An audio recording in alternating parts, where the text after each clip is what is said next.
वाराणसी शहर। यहाँ कल कल बहती पवित्र गंगा नदी की धारा, जिसके समक्ष विद्यमान है यह ललिता घाट। मत्स्य पुराण में तीर्थों की चर्चा के अवसर पर ललिता तीर्थ का वर्णन हमें प्राप्त होता है। साथ ही साथ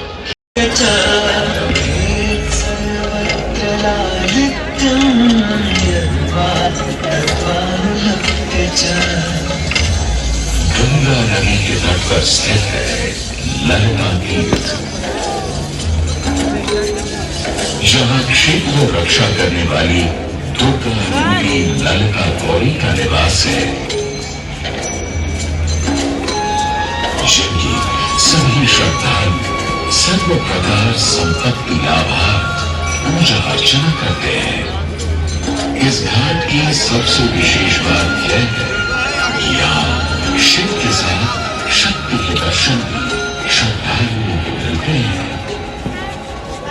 घाट के ऊपर गली में मां दुर्गा को समर्पित देवी ललिता का मंदिर विद्यमान है। साथ ही साथ यहाँ काष्ठ एवं ईंट से बना राज राजेश्वर मंदिर भी स्थापित है।